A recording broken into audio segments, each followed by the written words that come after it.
Spring 1776. Philadelphia is restless, not with celebration, but with uncertainty. The streets are busy, the taverns louder than usual, and behind closed doors conversations are becoming dangerous. Because something is shifting. Not yet independence, not yet revolution, but the idea of it. And if you want to understand the moment, not as a date, but as a lived experience, you don't begin with the declarations or the documents. You begin with the words of those who hoped, those who questioned, those who wished for something greater, agency over their destiny. Welcome to the Voices of 1776.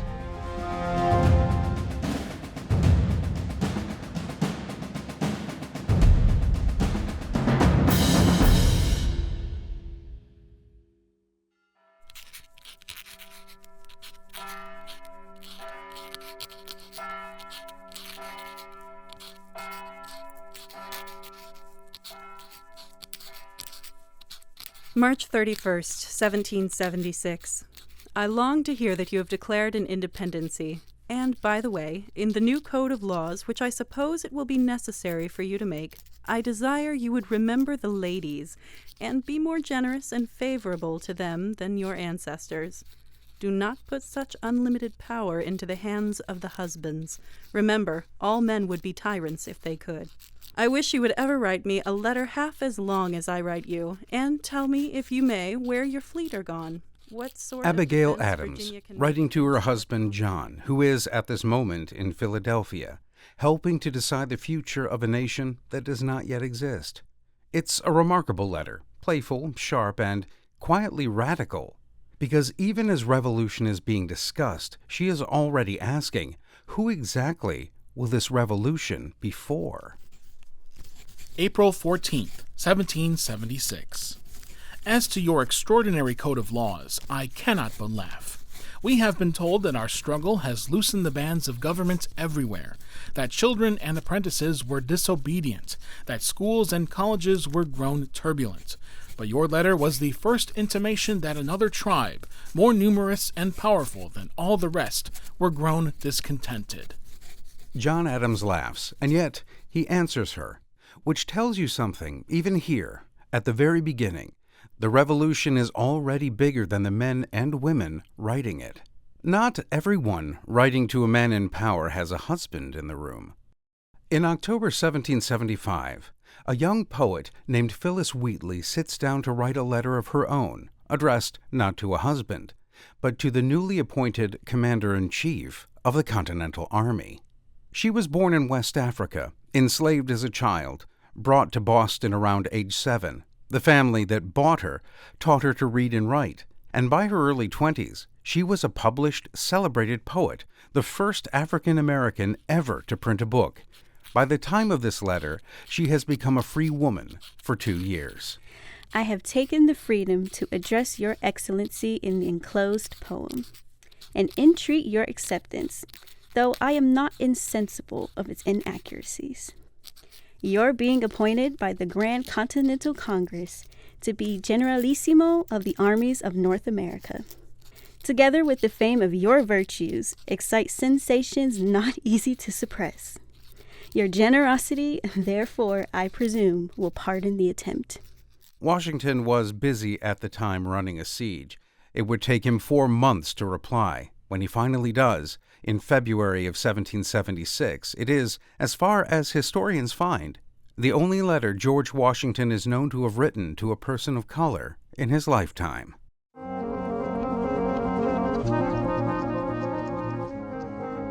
Whether that meeting actually happened, historians still argue about.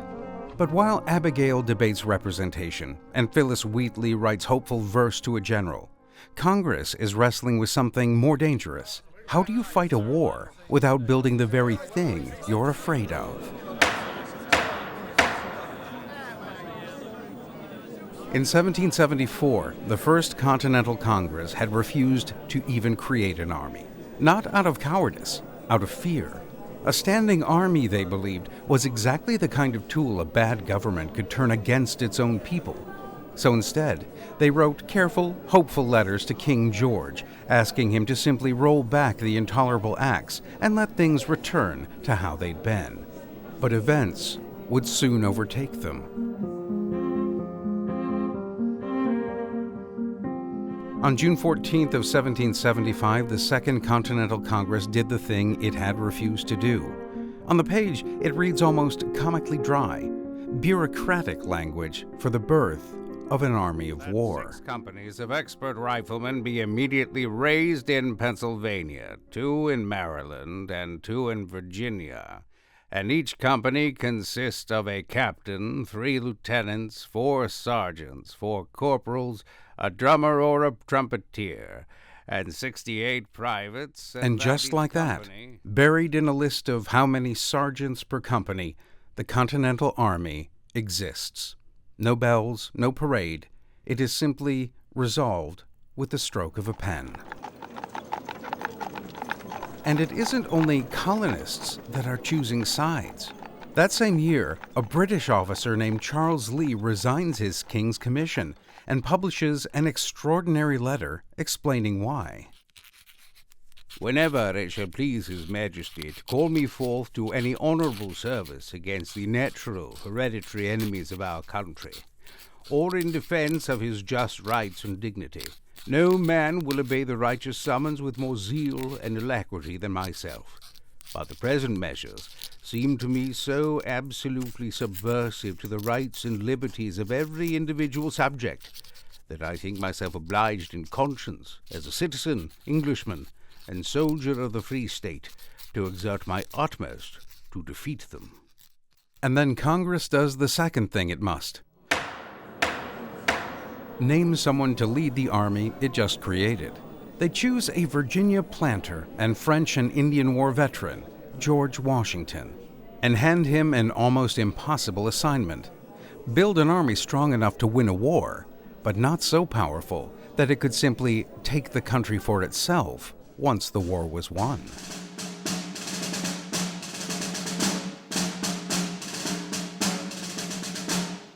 Now the idea of independence is spreading, but unevenly. For some, it is destiny. For others, only a vaguely whispered rumor. For some, a desire cloaked in treason. Nothing but independence talked of. A pamphlet called Common Sense makes a great noise, one of the vilest things that ever was published to the world, full of false representations, lies, calumny, and treason, whose principles are to subvert all kingly governments and erect an independent republic. Nicholas Creswell, an Englishman traveling through Virginia hoping to make his fortune inland. To Abigail, independence is a door swinging open. To Creswell, it seems to him, is the floor giving way. And then there are those watching with a somewhat longer view. The cause of America is, in great measure, the cause of all mankind. We are engaged in a contest of no small importance, and it is the concern of every virtuous citizen that it be well conducted. Benjamin Franklin, printer, diplomat, professional observer of human folly. He sees something others are only beginning to sense, that this is not just a colonial dispute. It is an argument not about just whether a nation can be, but about what a nation could be. By early summer, the question is no longer whether something will happen, but what exactly that something will be.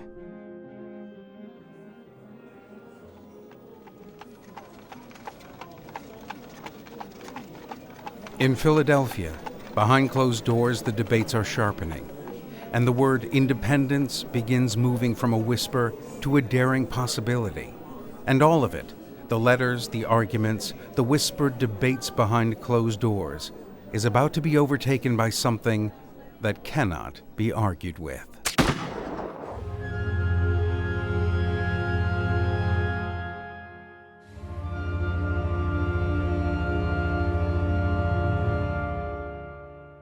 On the morning of April 19th, 1775, on a small village green in Massachusetts, British soldiers and colonial militiamen face each other across the distance of mere yards.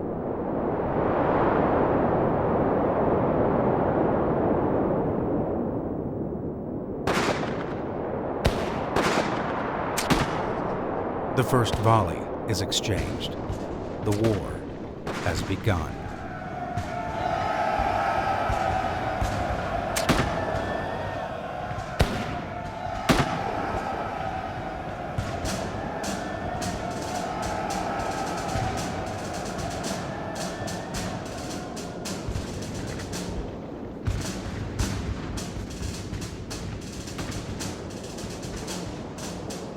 The extraordinary cost of what it took to win it, and the question nobody had quite thought through. What do you do with an army when it's all over? The shot heard round the world and the long echoes down the years. That's next, in Part 2.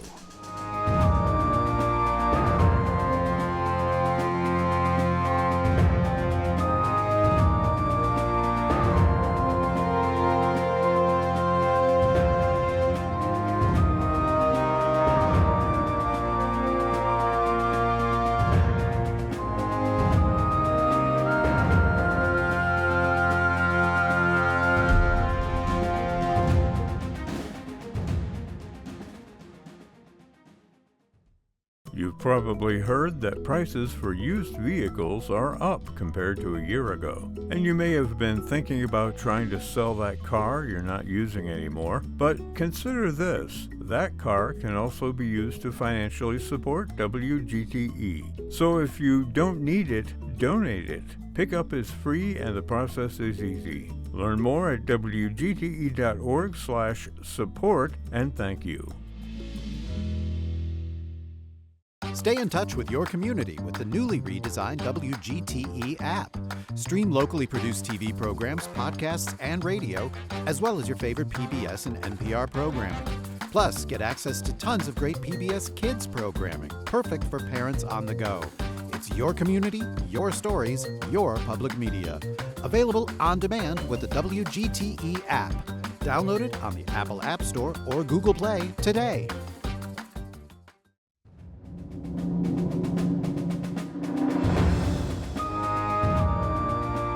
April 19th, 1775.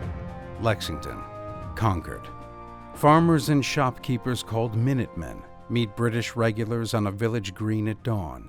Nobody alive that morning knows it yet, but a poet will, 60 years later, call it the shot heard round the world. In the moment, it is just a shot, a report, and then another. The war has begun. With no declaration, no vote, no document, just a volley of gunfire and sudden cries of agony, and a question that nobody can answer. What happens now? 2 months later, Bunker Hill.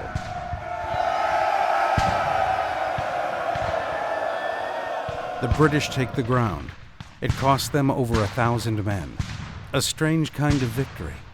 The kind that makes the winner wonder if it can afford to win like that again.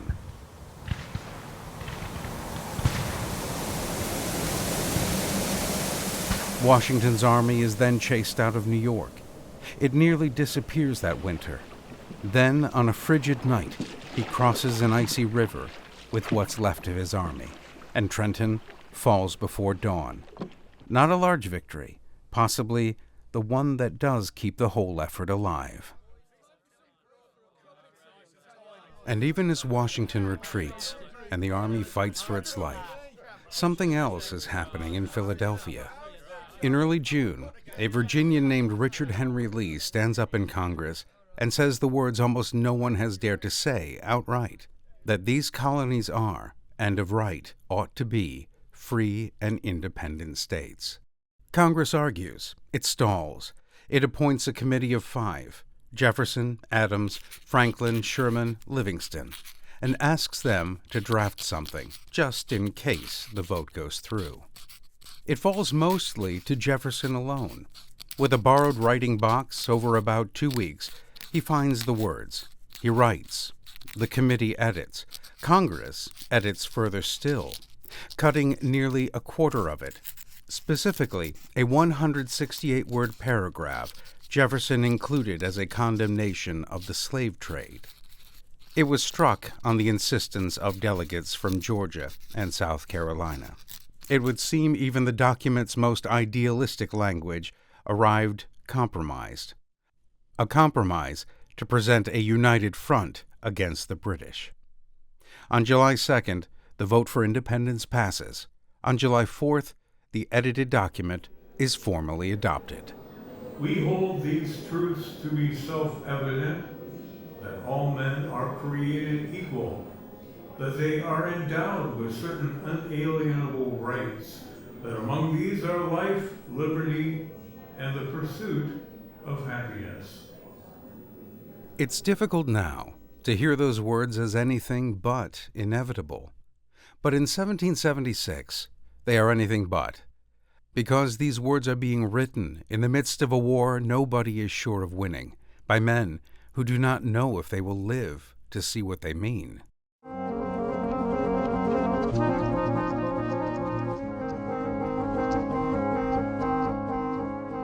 Most of the 56 men who signed this document don't do it on July the 4th. The formal signing happens mostly on August 2nd. One delegate after another called up to a table at the front of the room.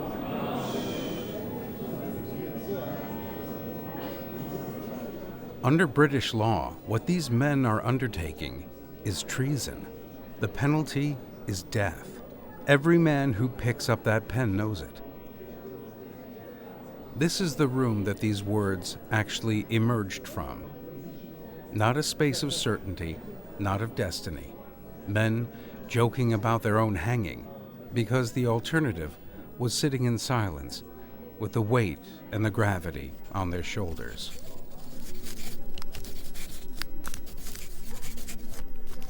But even though the document is signed, it isn't complete. It does not yet include everyone. It does not yet describe the full reality of the nation that is being born. 6 months after the signing, a different kind of petition arrives at the Massachusetts General Court.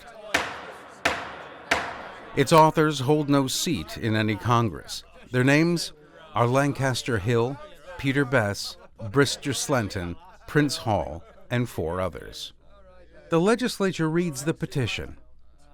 It reads in part, "Your petitioners apprehend that they have, in common with all other men, a natural and unalienable right to that freedom which the great parent of the universe has bestowed equally on all mankind, and which they have never forfeited by any compact or agreement whatever, but that they were unjustly dragged by the hand of cruel power from their dearest friends, and some of them even torn from the embraces of their tender parents."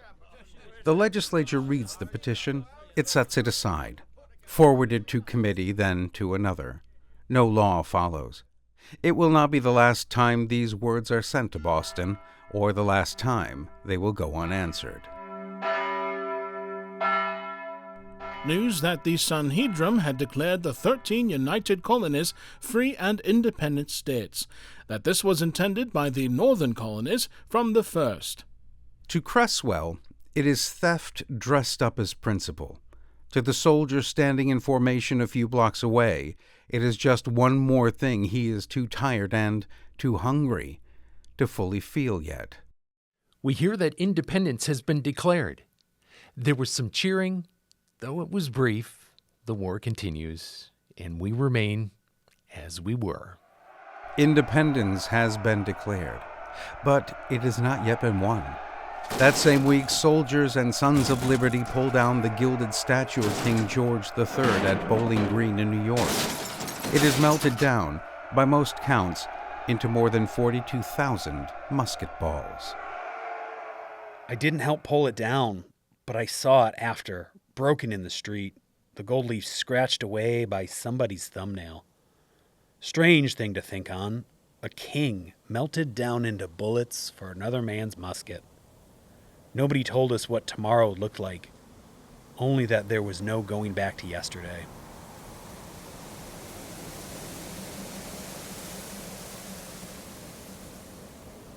The war moves like weather. Long stretches of cold and waiting, broken by sudden flashes of violence. At Saratoga, in the fall of 1777, an entire British army surrenders in the field. But that same winter, 12,000 men are encamped 18 miles from Philadelphia at a place called Valley Forge. More than 1,000 of them will die there. 8 or 10 desert every single day. Among those soldiers are women, wives, sisters, women with nowhere else to go, following the army for half rations, washing, cooking, hauling water, nursing the wounded, often with their own children at their feet. I have washed more shirts this winter than I can count, and buried 2 men who had no one else left to do it for them. Nobody asks my name. I do not expect that they will.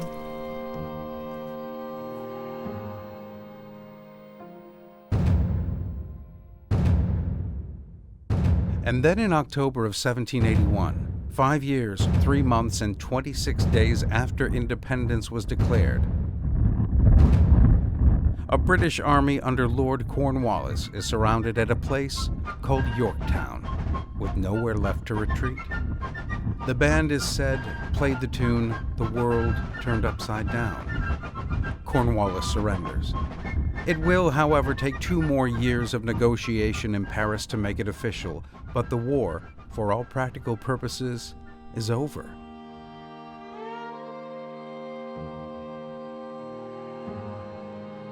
Seven long years of war, and now a new question, one nobody had fully thought through. What to do now with the army?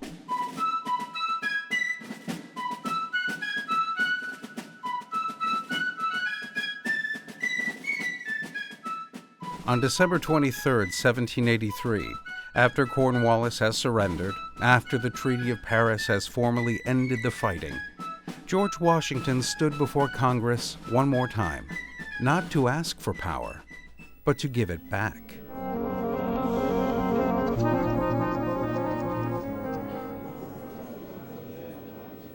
Washington could have kept that army. Plenty of men in his position, in his century, would have. Instead, he hands it back to 13 quarreling state governments and rides home to Virginia. Decades later, in 1817, an artist named John Trumbull is asked to choose a moment from the Revolution to paint for the new Capitol Rotunda. It's not a battle he picks. It's this one. Madison agrees. The painting still hangs there today. A man walking away from power, power that he could have kept, rather than seizing it. That, more than any battle, is the ending this country chose to put on its walls.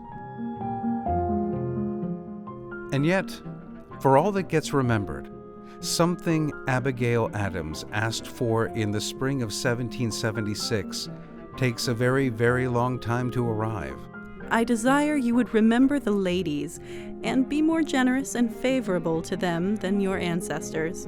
It would be 140 years, not until 1916, before a single woman was elected to that Congress at all, Jeanette Rankin of Montana.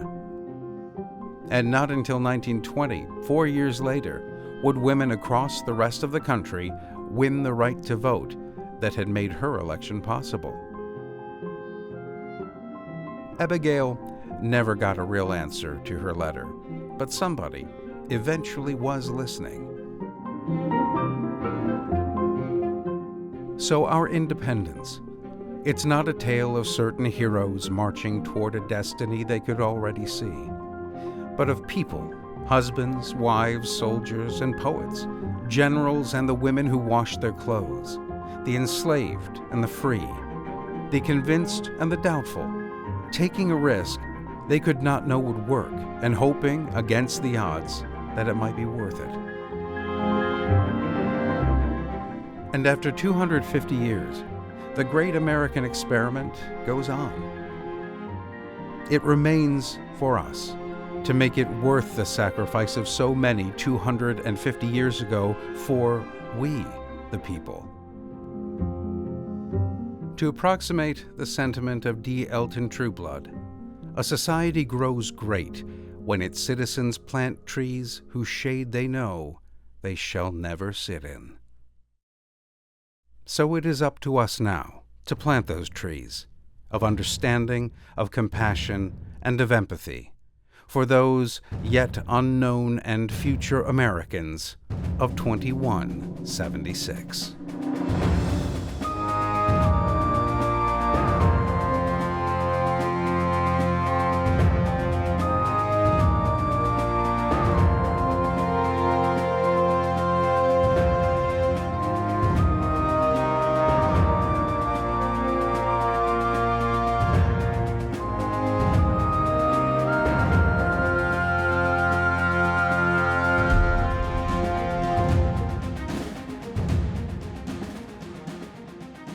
The Voices of 1776 was produced by WGTE Public Media. With special thanks to Logan Cooney, Brad Cresswell, Angel Dennis, Michael Horner, Qarie Marshall, Mickey Miller, and Chris Pfeiffer. From all of us at WGTE Public Media, thank you for listening.